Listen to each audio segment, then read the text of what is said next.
Financial system তৈরি করা যায়, কৃষকদের কিভাবে সর্বোচ্চ সহায়তা করা যায় এটা নিয়ে সদা তৎপর ও আন্তরিক হওয়া দরকার। ভূমির মালিকদের একটি করে ল্যান্ড সার্টিফিকেট থাকা দরকার। ভূমির মালিকানা নিয়ে দেওয়ানি আদালতে যুগ যুগ ধরে চলমান হাজার হাজার মামলা দ্রুততম সময়ে নিষ্পত্তি হওয়া দরকার। ভূমির সেবা আরও সহজীকরণ করা প্রয়োজন। রেজিস্ট্রেশন অ্যান্ড মিউটেশন প্রক্রিয়া আরও পিপুলস ফ্রেন্ডলি করা দরকার। সুশাসন নিশ্চিতে ভূমি ব্যবস্থার সাথে সংশ্লিষ্ট মাঠ প্রশাসনে গণকর্মচারী, আইন শৃঙ্খলা বাহিনী, সিভিল মামলার দায়িত্বে নিয়োজিত বিচারকবৃন্দকে দেশের ভূমি ব্যবস্থা এবং ভূমি প্রশাসন সম্পর্কে স্বচ্ছ ধারণা থাকা প্রয়োজন, যা আপনারা এই ট্রেনিংয়ের মাধ্যমে পাচ্ছেন। এই প্রশিক্ষণের মাধ্যমে সরকার বিভিন্ন ধরনের গণকর্মচারীগণ ভূমি বিষয় আইন, নীতি, বিধি, ভূমি জরিপ, ভূমি প্রশাসন, ল্যান্ড গভর্নেন্স, ভূমির সর্বোত্তম ব্যবহার এবং land zoning, digital land governance, land corruption, land litigation, dispute resolution, land boundary, land use policy বিষয়ে সম্যক জ্ঞান ও অভিজ্ঞতা অর্জন করেছেন আমি মর্মে বিশ্বাস করি। আমি বিশ্বাস করি প্রশিক্ষণাত্মক জ্ঞান আহরণের মাধ্যমে আপনারা নিজেদের সমৃদ্ধ করেছেন। আপনাদের এই জ্ঞান দ্বারা নিজ নিজ কর্মক্ষেত্রে ভবিষ্যতে ভূমি বিষয়ে সেবা নিশ্চিত হবে, সুশাসন প্রতিষ্ঠা হবে, মামলার লিটিগেশন জটিলতা হ্রাস পাবে, জনহয়রানি হ্রাস পাবে, সেবা গ্রহীতাদের মধ্যে আশা জাগ্রত হবে। আমি আশা করব আপনারা প্রত্যেকেই নিজ নিজ কর্মক্ষেত্রে ভূমি সেবা সহজীকরণের একটি করে ল্যান্ড সার্ভিস টেকনিক প্রতিষ্ঠা করবেন। আপনারা শপথ করুন যে আপনাদের মাধ্যমেই ভূমি ব্যবস্থাপনায় নতুন কোনো জটিলতা সৃষ্টি হবে না, মামলার জট তৈরি হবে না, মামলার দীর্ঘ স্বীকৃতি হবে না, ভূমি বিরোধ বাড়বে না, ভূমি বিরোধে আপনাদের ক্ষমতার অপব্যবহার হবে না, বেআইনি হস্তক্ষেপ হবে না, অনধিকার চর্চা করবে না এবং দুর্নীতি চেইন করবে না।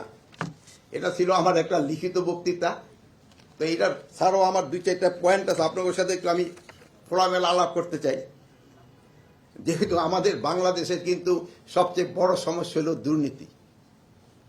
যত কিছুই করেন না কেন, যদি আপনারা দুর্নীতি না কমাতে পারেন, দেশকে কিন্তু সামনে আগায় নিতে পারবেন না।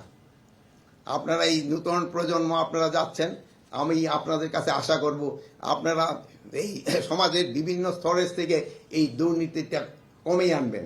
একেবারে এলিমিনেট করতে পারবেন কিনা আমি জানি না, বাট আপনারা চেষ্টা করলে অনেক কমায় আনতে পারবেন। আপনারা জানেন, আপনারা অনেকে এসিল্যান্ডে হয়তো কাজ করছেন বা হয়তো এসিল্যান্ড হিসাবে যাবেন।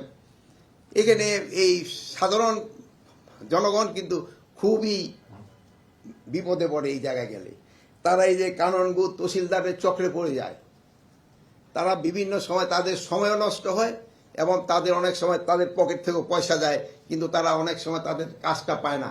এটার ক্ষেত্রে কিন্তু আপনারা একটা বিরাট সাহায্য করতে পারেন সাধারণ পাবলিককে। আর আমি এখানে বন বিভাগেরও আমি দেখলাম কোয়েশ্চন আছে, যেহেতু আমি চিটাগাং হিল ট্র্যাক্সে 3 বার কাজ করেছি, ওখানে বন বিভাগের সম্পত্তি বেশি, মানে ফরেস্ট ল্যান্ড অনেক সময় দেখা যায় ফরেস্ট ল্যান্ডে গাছই বোনা হয় না, কিন্তু থিনিং আউট কাটার জন্য পয়সা চলে আসে, মানে কাটা মানে ওই পয় পরিষ্কার করার জন্য। তা আপনারা এইগুলির দিকে খেয়াল করবেন। এইগুলি প্রত্যেকটাই কিন্তু আপনারা না, আপনাদের নিজের স্তরে যারা হচ্ছে এই দুর্নীতিগুলি যদি বন্ধ করতে পারেন, সাধারণ জনগণ এবং এলাকাবাসী উপকার হবে এবং আমাদের যে পাহাড়ে যেসব আমার জনগোষ্ঠী আছে তারাও কিন্তু এতে খুব উপকৃত হবে। রেলওয়ের কিন্তু প্রচুর ল্যান্ড রয়ে গেছে, যেটা নিয়ে আপনারা লিজ দিয়ে দেন। এই ল্যান্ডগুলিও অনেক সময় যেই পরিমাণ আছে ওই পরিমাণ আপনাদের লিজ যাচ্ছে কিনা, প্লাস আপনাদের সবকিছু আপনাদের হাতে আছে কিনা, এটাও কিন্তু আপনারা গিয়া দেখতে পারবেন। আপনারা ইয়াং, আপনারা ওই চেয়ারের ভিতরে সবসময় নিজের সীমাবদ্ধ না রেখে এই যে আপনারা বললেন এই যে বাইরে থাকার আনন্দটা, এই আনন্দটা যেন ফিল্ডে অনুভব করেন, তবেই কিন্তু জনগণ কিন্তু অনেক উপকৃত হবে। আবার পুলিশ বাহিনী বলবো যে যদিও ল্যান্ড নিয়ে আপনাদের কাজ না, কিন্তু তারপরেও যে দেখবেন ল্যান্ডের সমস্যাই কিন্তু সবচেয়ে বেশি। আমি এই স্বরাষ্ট্র উপদেষ্টা এবং কৃষি উপদেষ্টা হওয়ার পরে আপনারা জানেন যে আমার আত্মীয় স্বজনের সংখ্যা বেড়ে গেছে, আমার বন্ধু বান্ধবের সংখ্যা বেড়ে গেছে। এবং তাদের যে রিকোয়েস্টের সংখ্যাও বেড়ে গেছে, কিন্তু এই ম্যাক্সিমাম রিকোয়েস্ট কিন্তু আসে এই ল্যান্ড এইগুলি নিয়ে। তা আমি আপনাদের কাছে একটু অনুরোধ করব, আমি আমার ইস্যু বলছি যে আমাদের পরিচয় দিয়ে যদি কেউ কোনো কিছু অবৈধ সুবিধা নিতে চায় আপনারা কোনো সময় দিবেন না। তাকে একবার ভালোভাবে বুঝাই দেন, দ্বিতীয়বার হইলে পুলিশের কাছে হ্যান্ড ওভার করে দেন। তা না হলে কিন্তু এই সমাজ থেকে কিন্তু দুর্নীতি রোধ হবে না। আর আমরা যদি কোনো সময় কোনো দুর্নীতি করি আপনারা বলেন, সত্য ঘটনা প্রকাশ করে দেন, আমাদের কোনো আফসোস নেই। সত্য ঘটনা অবশ্যই প্রকাশ করেন যদি আমি দুর্নীতি করতে যাই, কিন্তু বাট যেটা সঠিক আপনাকে অনুসন্ধানী সাংবাদিকতার মাধ্যমে ওইটাই প্রকাশ করবেন। ওইটা প্রকাশ করলে কিন্তু আমরা লাভবান হব, দেশবাসী লাভবান হবে, জনগণ লাভবান হবে। এইটা আপনারা করবেন যে দুর্নীতির বিরুদ্ধে আপনারা সোচ্চার হতে হবে।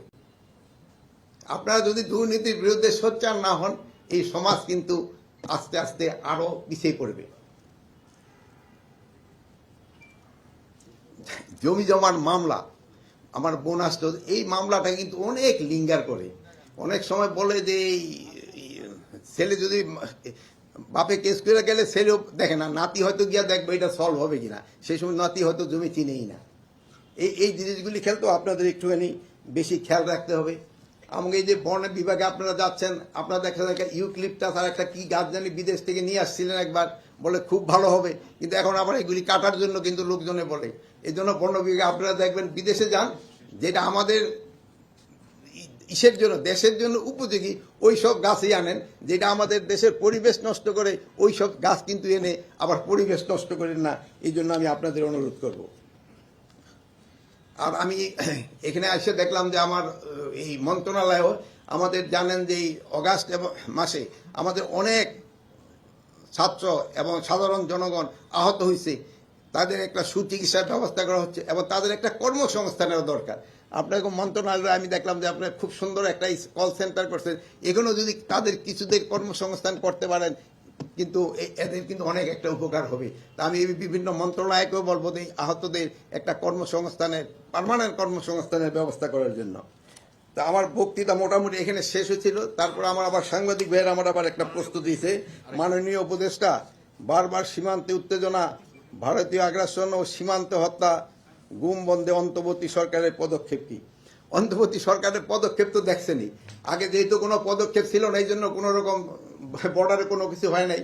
এখন যেহেতু আপনার পদক্ষেপ নিচ্ছেন দেখি তো এইসব ঘটনা ঘটছে। তা আপনারা আমাদের জনগণ সবসময় আমাদের সাহায্য করে যাচ্ছে, এই জনগণের এই সাহায্য এবং সহযোগিতা সবসময় থাকবে এবং বিজিবি কিন্তু সবসময় সীমান্তে অ্যালার্ট আছে এবং আমাদের সীমান্ত সম্পূর্ণভাবে সুরক্ষিত আছে। এই সীমান্ত এই সাইডে কেউ কোনো দিনই আসতে পারবে না। আমরা যতদিন বেঁচে থাকি আমাদের রক্ত ঝরবে কিন্তু সীমান্ত সুরক্ষা থাকবে। আরেকজন তো এটা একই ধরনের প্রশ্ন মনে হয়। সীমান্তে চাঁপাইনবাবগঞ্জে যে ঘটনাটা হয়েছে এটা গতকালই হয়েছে, এটা কিন্তু এই ঘটনাটা হয়েছে হলো জমি ধান কাটা আর গাছ কাটা নিয়ে দুই পক্ষেরই একটা হয়েছে। তা আমাদের অগপক্ষেও আহত হয়েছে, আমাদের পক্ষে আহত হয়েছে। তা আমাদের মিডিয়া আমি দেখি না, অগপক্ষে কিন্তু দুইজন সীমান্ত রক্ষীও আহত হয়েছে। তা আমাদের কোনো সীমান্ত রক্ষী আহত হয় নাই, আমাদের দুই একজন সাধারণ জনগণ আহত হয়েছে। তো এটা মেজর কোনো কিছু না, এটা নিয়ে ওই বিএসএফ এবং বিজিবির ভিতর আলোচনার মাধ্যমে এটা একটা সমাধান হয়ে গেছে। আর ওই জানেন বর্ডার বেল্টে ওই কিছু কিছু জায়গা আছে যে জায়গায় ওই এই পার্টি ওই পার্টি ওখানে যায়, এরা এদিকে আসে, এই সমস্যাটা আছে এবং এটা অচিরেই সমাধান হয়ে যাবে। তা আমি আর সাংবাদিক ভাইতে আর কারোর তো কোনো প্রশ্ন নেই। তা আমি আমার বক্তব্য শেষে আজকে একটা কথা বলতে চাই, আজকের এই অনুষ্ঠানকে আমাকে আসার সুযোগ করে দেওয়ার জন্য আমি সিনিয়র সচিবকে অনেক অনেক ধন্যবাদ জানাচ্ছি। এখানে আসার পরে আমি এই মন্ত্রণালয় সম্বন্ধে আমার অনেক কিছু জানা হলো যেটা আমার আগে জানা ছিল না। পরিশেষে দেশ সেবায় ব্রত নিয়ে সততা, দক্ষতা ও আন্তরিকতার সাথে দায়িত্ব পালনের অঙ্গীকারবদ্ধ হওয়ার আহ্বান জানাচ্ছি। সকলের কল্যাণ সুখ স্বাস্থ্য কামনা করি আমার বক্তব্য শেষ করছি। আল্লাহ হাফেজ।